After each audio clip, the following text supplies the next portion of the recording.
Yeah, just gotta love it. Edgar Rice Burroughs really knows how to do a cliffhanger, so getting right into it with his next chapter, picking up where we left off from last week. If you didn't listen to that episode, what are you doing here? You should go back and listen to it. And if you haven't listened to the previous book in this series, we have the Princess of Mars. That was the first book in the series, and this is the second book.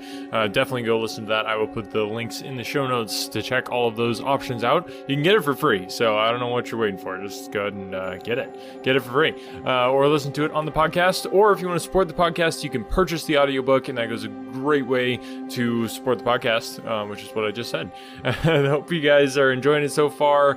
We also have other books by Edgar Rice Burroughs, too, in the backlist. So we've done Tarzan, actually 2 Tarzan books, and those are in the podcast backlogs, or you can go to anotherworldaudiobooks.com and you can request that free audiobook, or you can also purchase those audiobooks as well. I've got a 2-pack, actually, so you get 2 books for the price of 1, both Tarzan books in one package, so check that out if you're interested.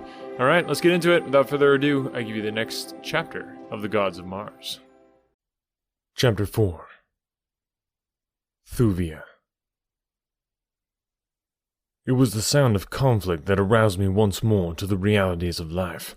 For a moment, I could neither place my surroundings nor locate the sounds which had aroused me, and then, from beyond the blank wall beside which I lay, I heard the shuffling feet, the snarling of grim beasts, the clank of metal accoutrements, and the heavy breathing of a man. As I rose to my feet, I glanced hurriedly about the chamber in which I had just encountered such a warm reception. The prisoners and the savage brutes rested in their chains by the opposite wall, eyeing me with varying expressions of curiosity, sullen rage, surprise, and hope. The latter emotion seemed plainly evident upon the handsome and intelligent face of the young red Martian woman whose cry of warning had been instrumental in saving my life. She was the perfect type of that remarkably beautiful race, whose outward appearance is identical with the more godlike races of Earthmen, except that this higher race of Martians is of a light reddish copper color.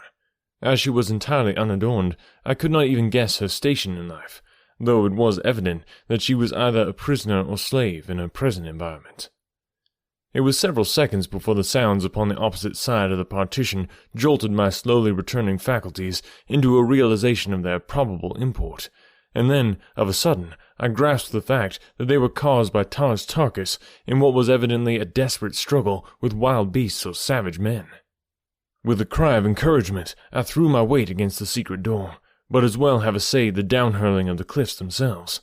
Then I sought feverishly for the secret of the revolving panel, but my search was fruitless, and I was about to raise my longsword against the sullen gold when the young woman prisoner called out to me. "Save thy sword, O mighty warrior, for thou shalt need it more where it will avail to some purpose. Shatter it not against the senseless metal which yields better to the slightest finger touch of one who knows its secret." "Know you the secret of it, then?" I asked. "Yes, release me, and I will give you entrance to the other horror chamber if you wish. The keys to my fetters are upon the first dead of thy foemen. But why would you return to face again the fierce Banth, or whatever other form of destruction they have loosed within that awful trap?" "Because my friend fights there alone," I answered, as I hastily sought and found the keys upon the carcass of the dead custodian of this grim chamber of horrors.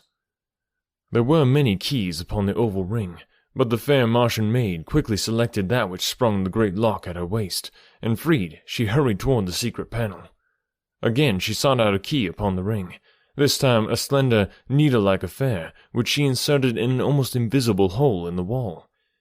Instantly the door swung upon its pivot, and the contiguous section of the floor upon which I was standing carried me with it into the chamber where Tars Tarkas fought. The great Thark stood with his back against an angle of the walls, while facing him in a semicircle, a half-dozen huge monsters crouched waiting for an opening. Their blood-streaked heads and shoulders testified to the cause of their wariness, as well as to the swordsmanship of the Green Warrior, whose glossy hide bore the same mute but eloquent witness to the ferocity of the attacks that he had so far withstood. Sharp talons and cruel fangs had torn leg, arm, and breast literally to ribbons. So weak was he from continued exertion and loss of blood, that but for the supporting wall, I doubt that he even could have stood erect. But with the tenacity and indomitable courage of his kind, he still faced his cruel and relentless foes, the personification of that ancient proverb of his tribe. Leave to a Thark his head and one hand, and he may yet conquer. As he saw me enter, a grim smile touched those grim lips of his, but whether the smile signified relief or merely amusement at the sight of my own bloody and disheveled condition, I do not know. As I was about to spring into the conflict with my sharp longsword, I felt a gentle hand upon my shoulder, and turning, found to my surprise that the young maiden had followed me into the chamber. "Wait," she whispered. "Leave them to me." And pushing me, advanced, all defenseless and unarmed, upon the snarling bats.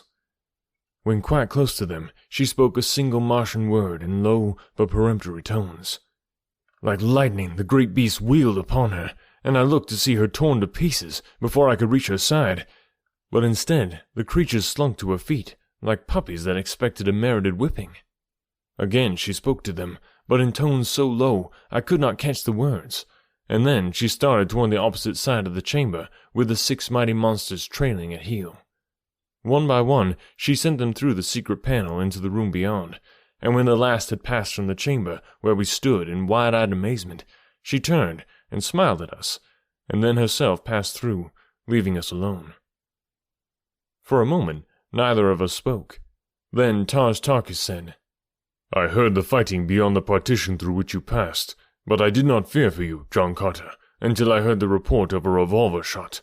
I knew that there lived no man upon all Barsoom who could face you with naked steel and live, but the shot stripped the last vestige of hope from me, since I knew you to be without firearms. Tell me of it."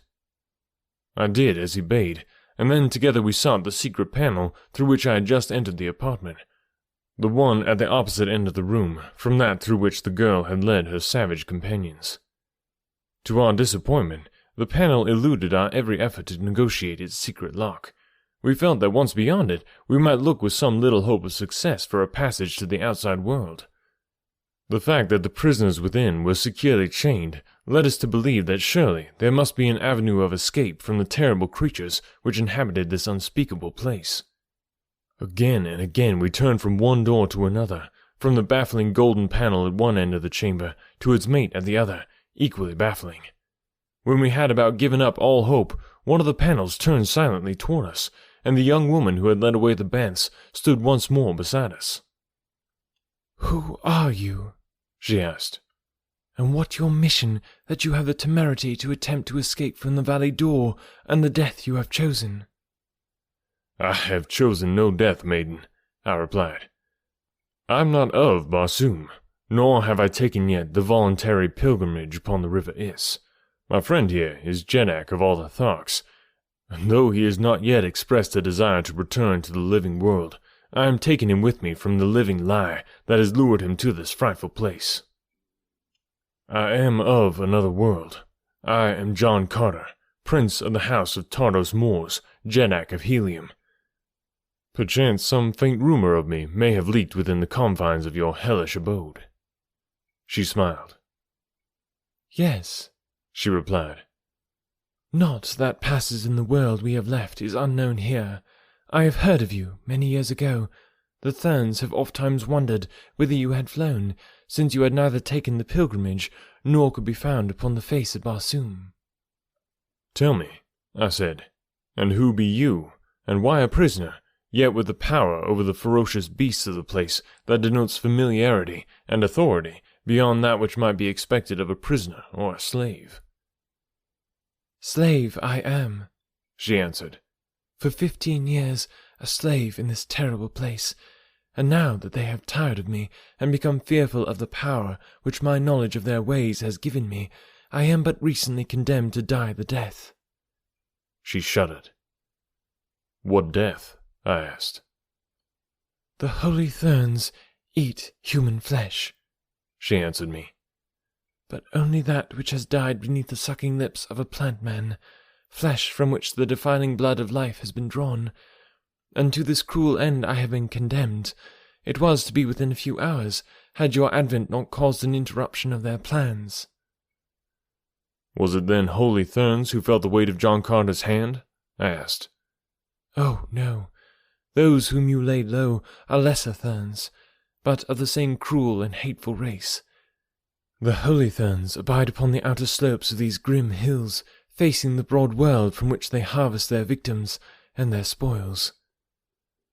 Labyrinthine passages connect these caves with the luxurious palaces of the holy Therns, and through them pass upon their many duties the lesser Therns, and hordes of slaves, and prisoners, and fierce beasts, the grim inhabitants of this sunless world. There be within this vast network of winding passages and countless chambers men, women, and beasts who, born within this dim and gruesome underworld, have never seen the light of day, nor ever shall. They are kept to do the bidding of the race of Therns, to furnish at once their sport and their sustenance. Now and again some hapless pilgrim, drifting out upon the silent sea from the cold Is, escapes the plant-men and the great white apes that guard the temple of Isis, and falls into the remorseless clutches of the Therns. Or, as was my misfortune, is coveted by the holy Thern, who chances to be upon watch in the balcony above the river, where it issues from the bowels of the mountains, through the cliffs of gold, to empty into the lost sea of Chorus. All who reach the valley door are by custom the rightful prey of the plant-men and the apes, while their arms and ornaments become the portion of the Therns. But if one escapes the terrible denizens of the valley for even a few hours, the Therns may claim such a one as their own. And again, the holy Thern on watch, should he see a victim he covets, often tramples upon the rights of the unreasoning brutes of the valley, and takes his prize by foul means if he cannot gain it by fair. It is said that occasionally some deluded victim of Barsoomian superstition will so far escape the clutches of the countless enemies that beset his path from the moment that he emerges from the subterranean passage through which the Is flows for 1,000 miles before it enters the valley door, as to reach the very walls of the temple of Isis. But what fate awaits one there, not even the holy Therns may guess. For who has passed within those gilded walls never has returned to unfold the mysteries they have held since the beginning of time. The temple of Isis is to the Therns what the valley of Dor is imagined by the peoples of the outer world to be to them.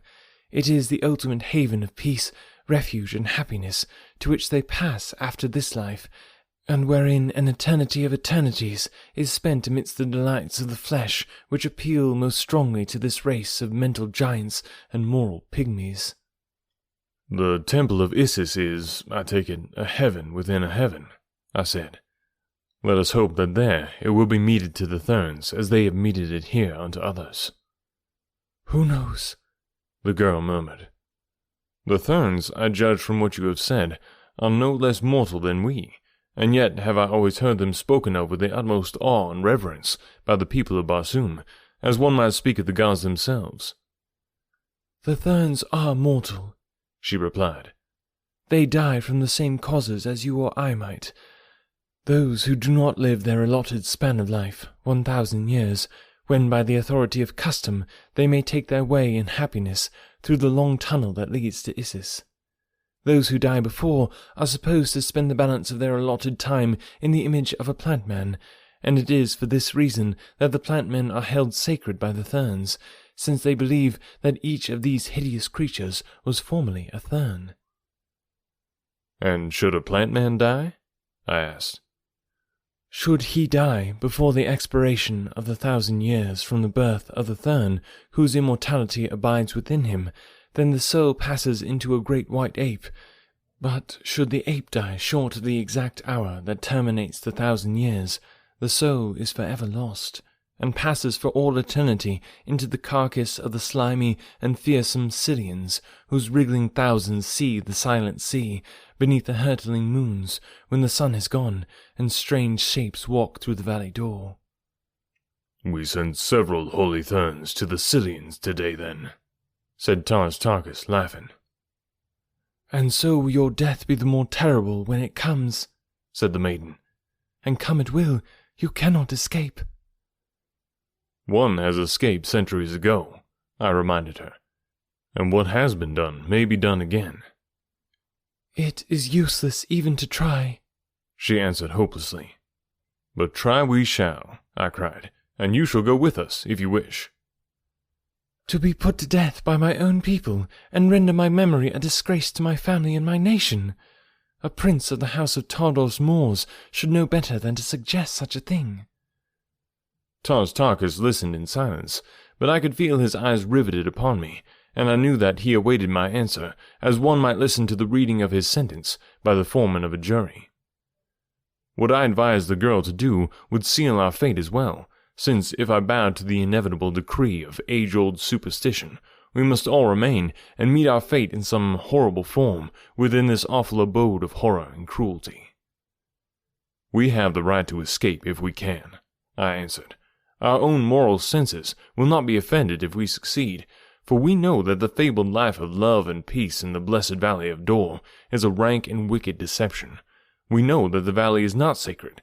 We know that the Holy Therns are not holy, that they are a race of cruel and heartless mortals, knowing no more of the real life to come than we do. Not only is it our right to bend every effort to escape, it is a solemn duty from which we should not shrink, even though we know that we should be reviled and tortured by our own peoples when we return to them. Only thus may we carry the truth to those without, and though the likelihood of our narrative being given credence is, I grant you, remote, so wedded are mortals to their stupid infatuation for impossible superstitions, we should be craven cowards indeed, were we to shrink the plain duty which confronts us. Again, there is a chance that with the weight of the testimony of several of us, the truth of our statements may be accepted, and at least the compromise effected, which will result in the dispatching of an expedition of investigation to this hideous mockery of heaven. Both the girl and the green warrior stood silent in thought for some moments. The former it was who eventually broke the silence. "Never had I considered the matter in that light before," she said. "Indeed, would I give my life 1,000 times if I could but save a single soul from the awful life that I have led in this cruel place. Yes, you are right, and I will go with you as far as we can go, but I doubt that we shall ever escape." I turned an inquiring glance toward the Thark. "To the gates of Isis, or to the bottom of Chorus," spoke the green warrior. "To the snows to the north, or to the snows to the south. Tars Tarkas follows where John Carter leads. I have spoken." "Come, then," I cried. "We must make the start, for we could not be further from escape than we are now in the heart of this mountain and within the four walls of this chamber of death." "Come, then," said the girl. "But do not flatter yourself that you can find no worse place than this within the territory of the Therns." So saying, she swung the secret panel that separated us from the apartment in which I had found her, and we stepped through once more into the presence of the other prisoners. There were in all 10 red Martians, men and women, and when we had briefly explained our plan, they decided to join forces with us, though it was evident that it was with some considerable misgivings that they thus tempted fate by opposing an ancient superstition, even though each knew through cruel experience the fallacy of its entire fabric. Thuvia, the girl whom I had first freed, soon had the others at liberty. Tars Tarkas and I stripped the bodies of the 2 Therns of their weapons, which included swords, daggers, and 2 revolvers of the curious and deadly type manufactured by the red Martians. We distributed the weapons as far as they would go among our followers, giving the firearms to 2 of the women, Thuvia being one so armed. With the latter as our guide, we set off rapidly but cautiously through a maze of passages, crossing great chambers hewn from the solid metal of the cliff, following winding corridors, ascending steep inclines, and now and again concealing ourselves in dark recesses at the sound of approaching footsteps. Our destination, Thuvia said, was a distant storeroom where arms and ammunition in plenty might be found. From there she was to lead us to the summit of the cliffs, from where it would require both wondrous wit and mighty fighting to win our way through the very heart of the stronghold of the Holy Therns to the world without. "And even then, O Prince," she cried, "the arm of the Holy Thern is long. It reaches to every nation of Barsoom. His secret temples are hidden in the heart of every community. Wherever we go, should we escape, we shall find that word of our coming has preceded us, and death awaits us before we may pollute the air with our blasphemies." We had proceeded for possibly an hour without serious interruption, and Thuvia had just whispered to me that we were approaching our first destination, when, on entering a great chamber, we came upon a man, evidently a Thurn. He wore, in addition to his leathern trappings and jeweled ornaments, a great circlet of gold about his brow, in the exact center of which was set an immense stone, the exact counterpart of that which I had seen upon the breast of the little old man at the atmosphere plant nearly 20 years before. It was one of the priceless jewels of Barsoom. Only 2 are known to exist, and these were worn as the insignia of their rank and position by the 2 old men in whose charge was placed the operation of the great engines which pumped the artificial atmosphere to all parts of Mars from the huge atmosphere plant, the secret to whose mighty portals placed in my possession the ability to save from immediate extinction the life of a whole world. The stone worn by the Thurn who confronted us was about the same size as that which I had seen before, an inch in diameter, I should say. It scintillated 9 different and distinct rays, the 7 primary colors of our earthly prism, and the 2 rays which are unknown upon Earth, but whose wondrous beauty is indescribable. As the Thurn saw us, his eyes narrowed to 2 nasty slits. "Stop!" he cried. "What means this, Thuvia?" For answer, the girl raised her revolver and fired point blank at him. Without a sound, he sank to the earth dead. "Beast!" she hissed. "After all these years, I am at last revenged." Then, as she turned toward me, evidently with a word of explanation on her lips, her eyes suddenly widened as they rested upon me, and, with a little exclamation, she started toward me. "Oh, Prince," she cried, "fate is indeed kind to us. The way is still difficult, but through this vile thing upon the floor we may yet win to the outer world. Noticest thou not the remarkable resemblance between this holy Thurn and thyself?"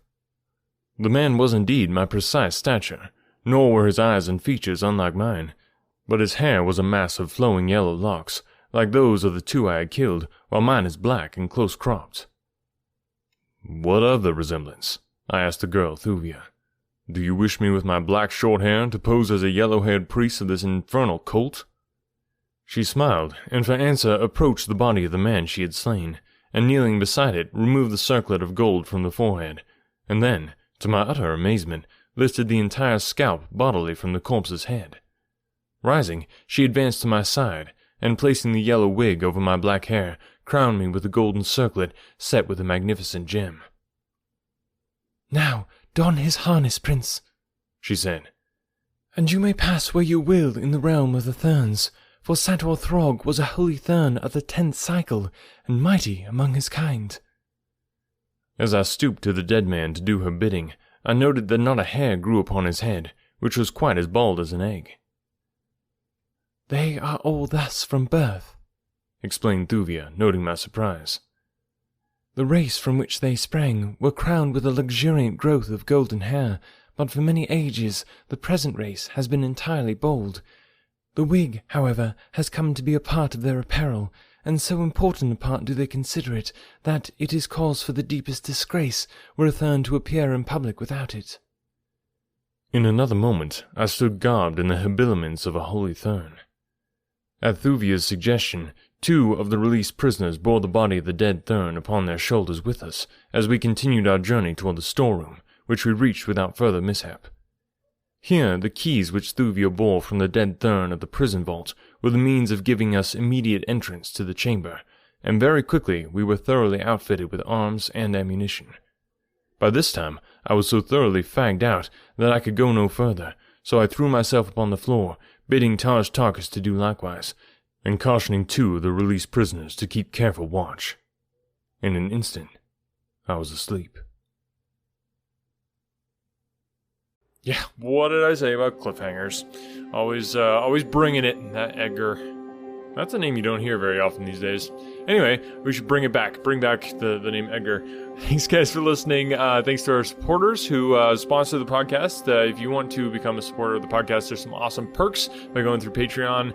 Just go to anotherworldaudiobooks.com and you can click on support the podcast. And that goes to helping me continue to bring you awesome audiobooks for free on this podcast and present them to the world. So thanks for support and thanks for just spreading the word. Telling other people about the podcast is the best way that you can do your part in helping the podcast continue to live on. All right, guys, we'll catch you next week. Thanks.